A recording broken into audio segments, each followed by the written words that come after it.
नमस्कार, जय हिंद, वंदे मातरम। दोस्तों स्वागत है आप सभी का आपके अपने YouTube परिवार राजस्थान क्लासेस पर। आएगा दोस्तों आज राजस्थान जीके, जो कि आप सभी को पता है कि 2222 प्रश्नों की सीरीज रोज शाम को 6 बजे जो है होती है ना, 6 बजे होती है। तो देखिएगा दोस्तों, पार्ट संख्या आज 46 आज अपन पढ़ने जा रहे हैं। 45 तक कल पढ़ लिए थे और आज 46 पढ़ेंगे, ठीक है। तो देखिए दोस्तों, आज की क्लास बेहतरीन होने वाली है। यहाँ पर जो है ना काफ़ी क्वेश्चन आपको नए देखने को मिलेंगे और काफ़ी क्वेश्चन आपके मतलब कि 50-50 समझ लीजिएगा। 15 क्वेश्चन आपको आ रहे हैं और 15 क्वेश्चन आपको नए देखने को मिलने वाले। तो आ जाइएगा दोस्तों, आज की क्लास को सुपर फास्ट करते हैं, बेहतरीन होने वाली है और उम्मीद करूंगा कि आप इस क्लास को कंप्लीट जरूर देखेंगे और शेयर भी करेंगे। ये तो आप सब करते ही हैं ना। तो चलिए दोस्तों, कल जो मैंने आपसे प्रश्न किया था कि 45 नंबर पे कि देवनारायण जी किसके आराध्य देव थे। देवनारायण जी जो थे वो किसके आराध्य देव थे? महाराणा कुंभा के, महाराणा सांगा के, महाराणा विक्रमादित्य, महाराणा रायमल। आसान सा क्वेश्चन था। बोले सर महाराणा सांगा का था। सभी का जवाब एक ही था दोस्तों, कोई अलग जवाब नहीं था। कल के कमेंट सेक्शन में, कल का कमेंट सेक्शन बहुत अच्छा लगा मुझे, है ना। चलिए तो देखिएगा दोस्तों, राजस्थान में आज का पहला क्वेश्चन है कि राजस्थान में आदिवासी कृषकों या फिर कह सकते हो कि किसानों के लिए कौन सी नदी घाटी परियोजना अत्यधिक जो है लाभदायक है। दोस्तों लाभदायक जो है इनमें से कौन सी नदी घाटी कह सकते हो या फिर जो परियोजना है ना, परियोजना जो है वो कौन सी लाभदायक? तो मेजा बांध दोस्तों ये नहीं है, ये भीलवाड़ा है, ठीक है। ज्वार सागर नहीं होगा दोस्तों, ये जाखम परियोजना हो जाएगा मेरे दोस्तों। क्या हो जाएगा? जाखम परियोजना। बहुत ही अच्छा क्वेश्चन है, इंपॉर्टेंट क्वेश्चन है, इसको आप सभी लॉक कर दीजिएगा। अब आपका अगला प्रश्न है कि सेठानी का जोहड़ा जो है कौन से जिले में है? सेठानी का जोहड़ा जो बना हुआ मेरे दोस्तों, ये कौन से जिले में बना हुआ है? ये एक तालाब की तरह है, मतलब कि एक झील की तरह दोस्तों आप कह सकते हैं। तो देखिए सेठानी का जोड़ा जो है कौन से जिले में बना हुआ है, इसके बारे में बात करूं कि भाई ये कहां पर है, तो दोस्तों देखिए ये चूरू में है। जिनको भी पता है बिल्कुल आसान सा क्वेश्चन है। चूरू में दोस्तों कहां पर है? रतनगढ़ में। रतनगढ़ में सेठानी का जोड़ा जो है कौन से जिले में? चूरू में। चूरू के कहां पर है? रतनगढ़ में दोस्तों।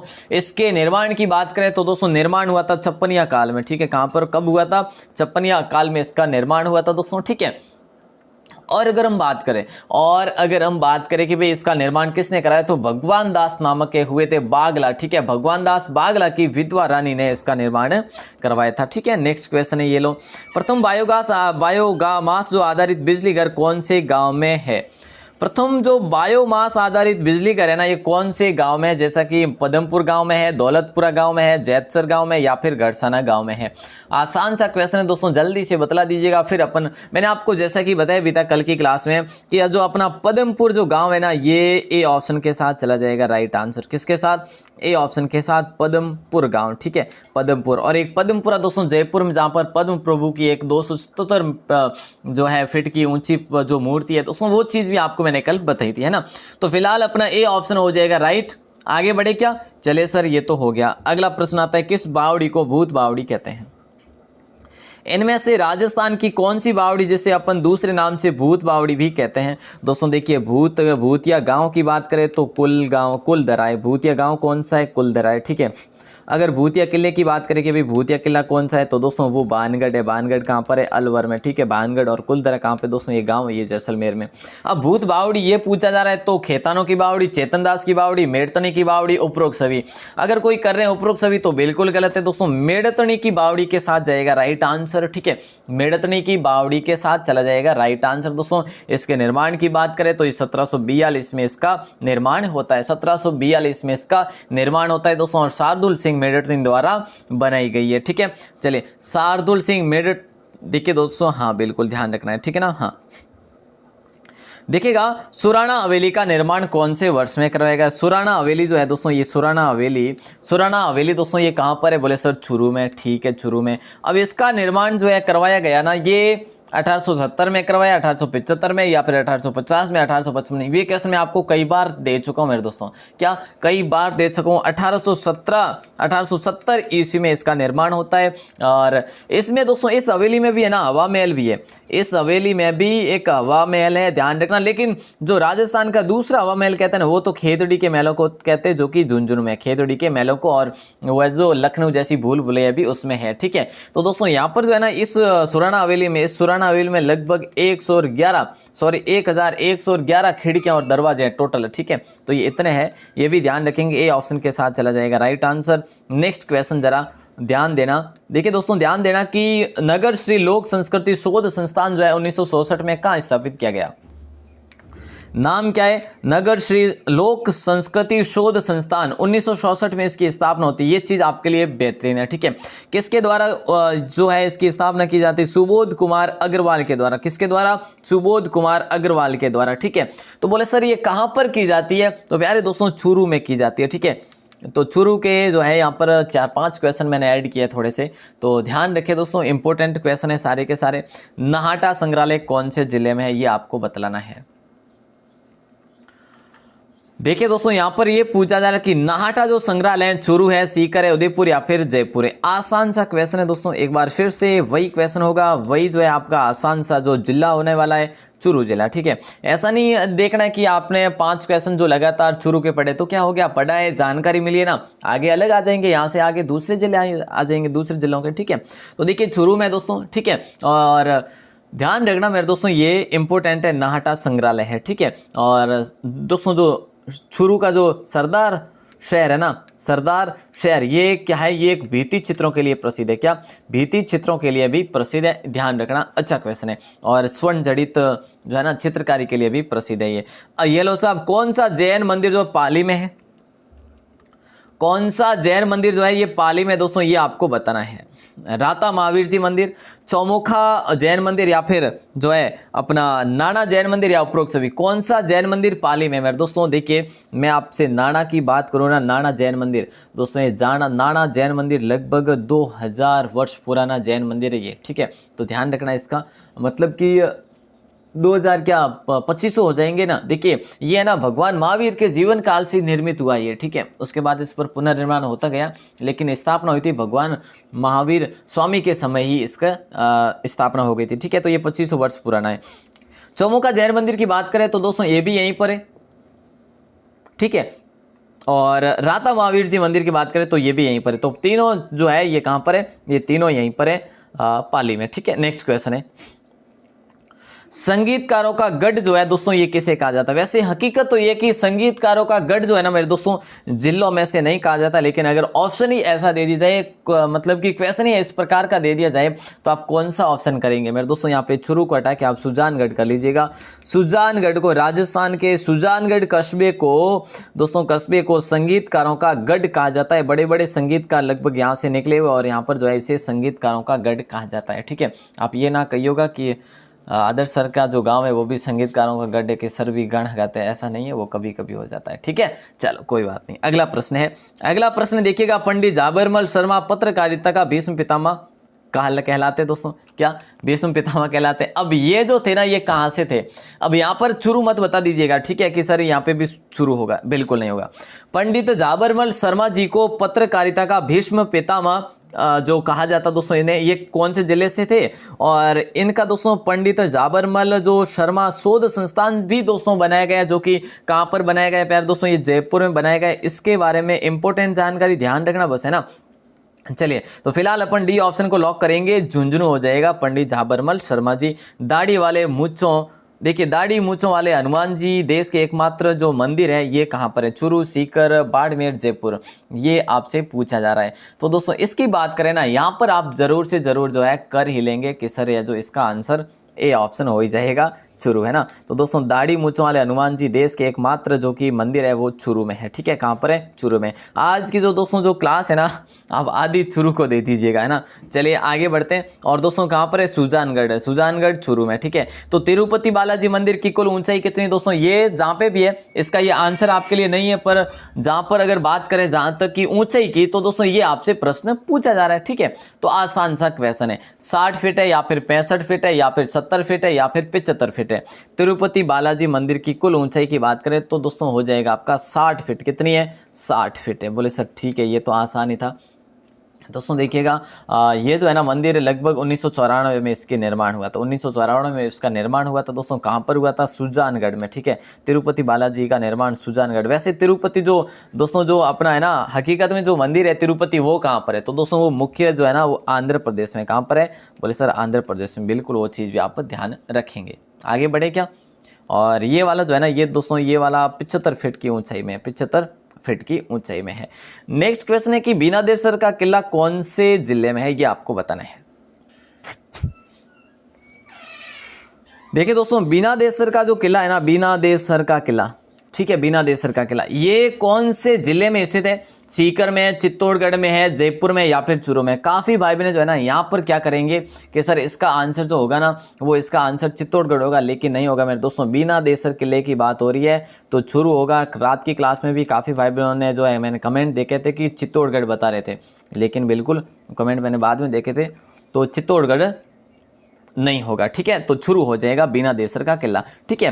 तो देखिए दोस्तों, सर्वाधिक पुरुष साक्षरता जो प्रतिशत वाला जो जिला है ना वो कौन सा है? देखिए दोस्तों, लास्ट में आपके क्वेश्चन शानदार आ जाएंगे। यहाँ पे स्टार्ट में थोड़े से चूरू के जो है कुछ क्वेश्चन जुड़ गए थे, है ना। तो देखिएगा अब आपको ये बताना है कि सर्वाधिक पुरुष साक्षरता जो है ना ये वाला जिला जो है ना ये झुंझुनू है मेरे दोस्तों। क्या है? झुंझुनू, बिल्कुल सही आंसर होगा। अब आपसे अगर प्रश्न कर लिया जाए कि भाई न्यूनतम, क्या न्यूनतम जो है न्यूनतम बाल लिंगानुपात वाला जिला, ठीक है, तो ये अगर बात करें तो भाई इसका आंसर भी बी ऑप्शन ही होगा।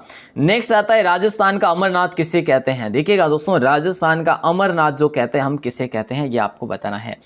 सोमनाथ मंदिर को कहते हैं, या फिर परशुराम गुफा को, या फिर मूनशाला महावीर को, या फिर सालेश्वर महादेव को? देखिए आसान प्रश्न है, सब जानते हैं सर। राजस्थान का अमरनाथ तो हम है जो परशुराम गुफा को या फिर महादेव को कह लेंगे। बी ऑप्शन के साथ लॉक हो जाएगा।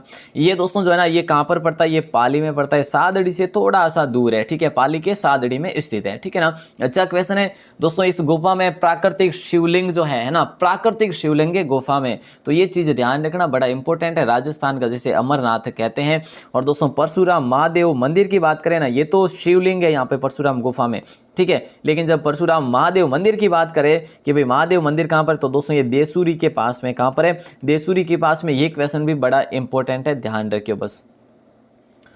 ताजिया की तरह बनी इमारत कहाँ है? देखिएगा दोस्तों, ताजिया की तरह जो बनी इमारत है ना इनमें से कौन सी है? जैसलमेर, झुंझुनू, चित्तौड़गढ़ या फिर अजमेर? ये कितना आसान है, ये क्वेश्चन कितना आसान है कि ताजिया की तरह बनी इमारत, उसे अपन कहते हैं राजस्थान का ताजिया भी कहते हैं, ठीक है, तो राजस्थान का ताजिया भी कहते हैं। और जैसलमेर में तो उसे ताजिया ही बोलते हैं, बस ताजिया ही उसे बोलते हैं। तो दोस्तों राइट आंसर क्या हो जाएगा? बोले सर जैसलमेर हो जाएगा। बिल्कुल आसान सा क्वेश्चन है दोस्तों।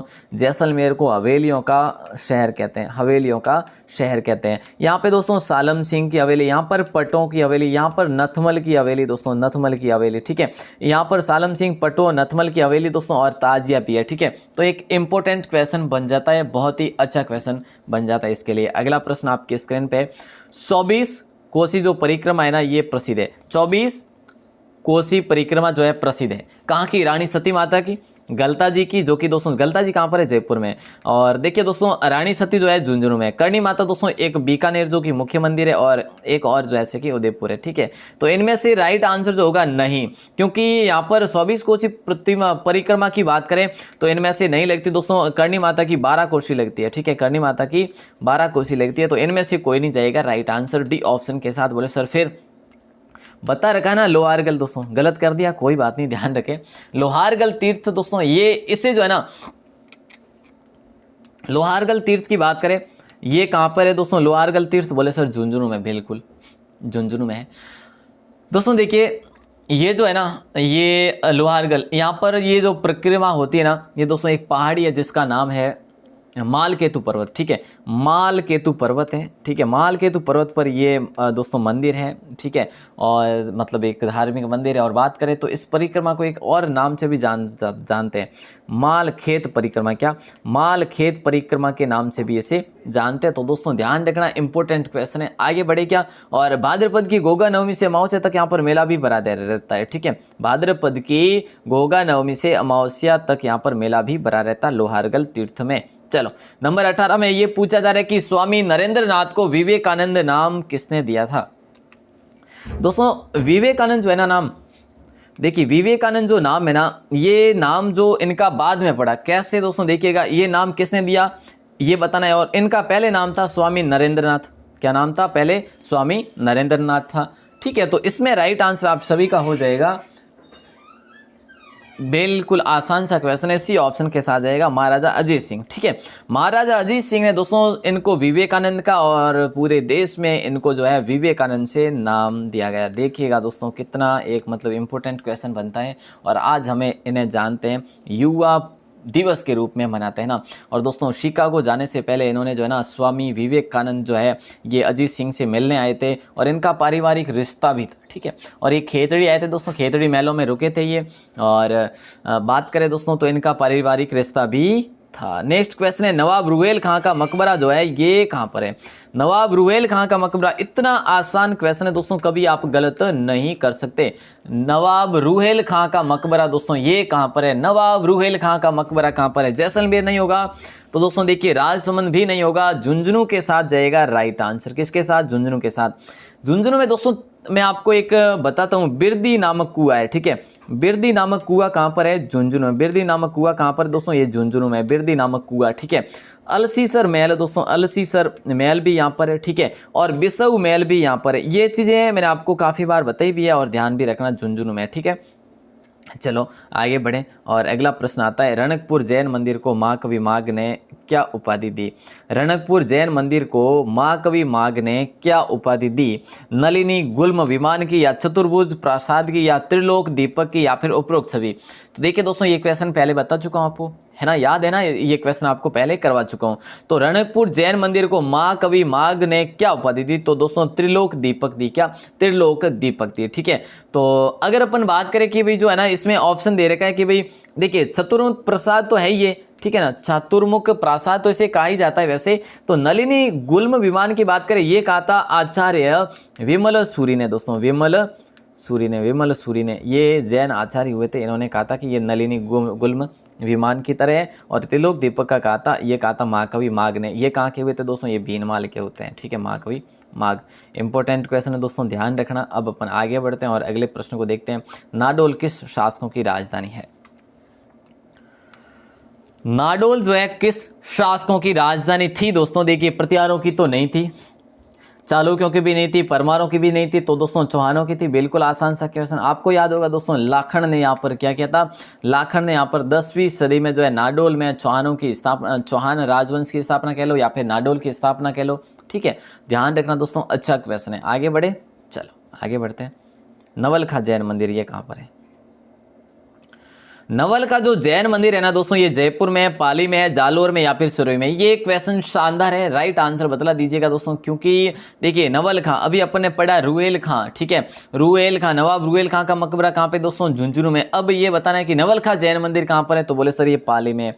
यहाँ पर जो है देखिए दोस्तों अभी तक झुंझुनू, पाली, चुरू और जैसलमेर एक आध क्वेश्चन जो है अलग आ गया होगा, बाकी अभी तक ये 4 जिलों के क्वेश्चन आ रहे हैं। बेहतरीन है मेरे दोस्तों, राइट आंसर हो जाएगा आपका पाली। ठीक है, बी ऑप्शन के साथ जाएगा। नवलखा जैन मंदिर जो है ना ये पाली में है। अगला प्रश्न है, अब यहाँ से देखिएगा कोई इस प्रकार के क्वेश्चन नहीं आएंगे, यहाँ पर क्वेश्चन धमाकेदार आने वाले। अलखिया संप्रदाय की स्थापना किसने की थी?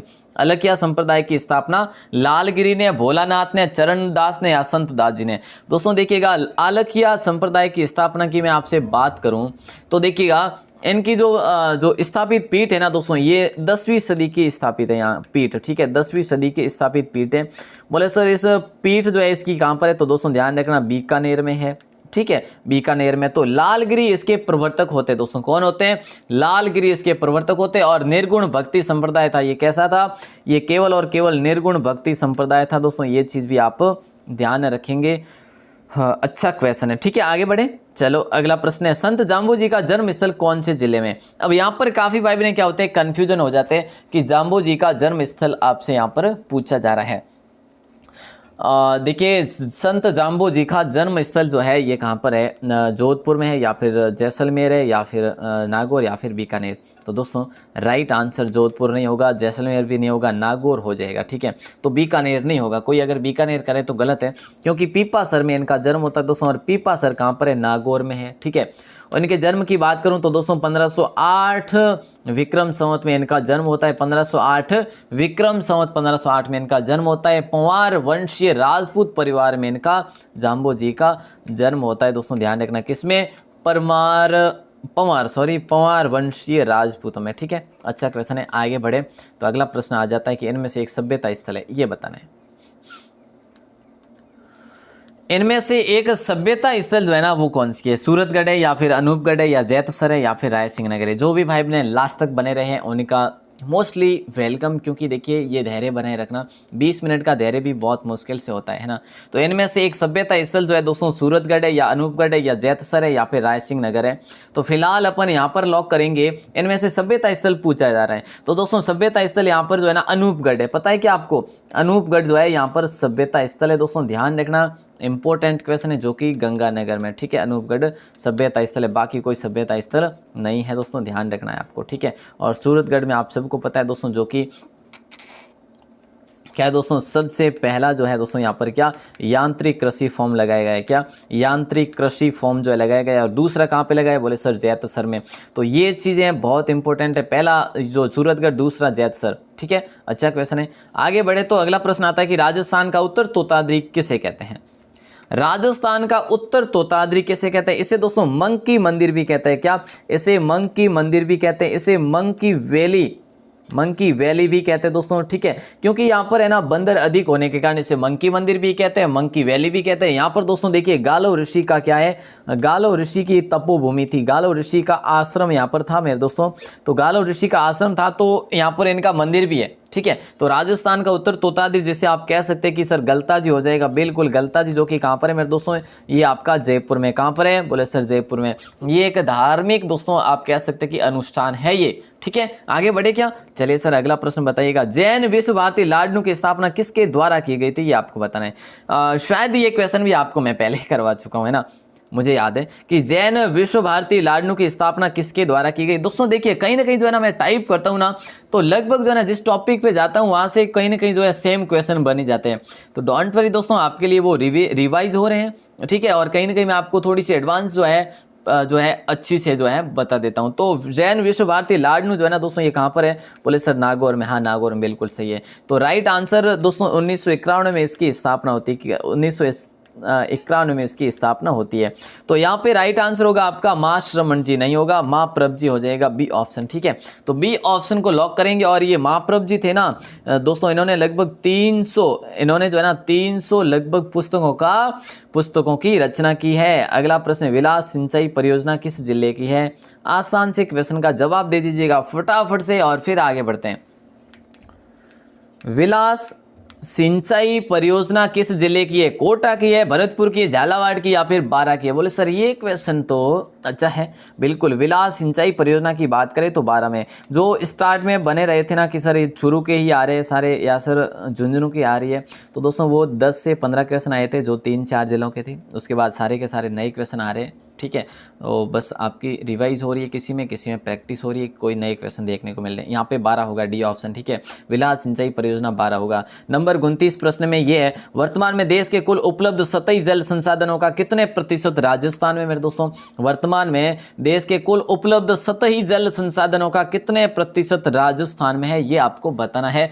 शानदार क्वेश्चन है मेरे दोस्तों। देखिए 9.2% नहीं होगा, 1.30 नहीं होगा साहब, 5.13 नहीं होगा, 1.16% हो जाएगा। डी ऑप्शन को आप लॉक करेंगे सर हम। तो वर्तमान में देश के कुल उपलब्ध सतही जल संसाधनों का कितने प्रतिशत राजस्थान में दोस्तों?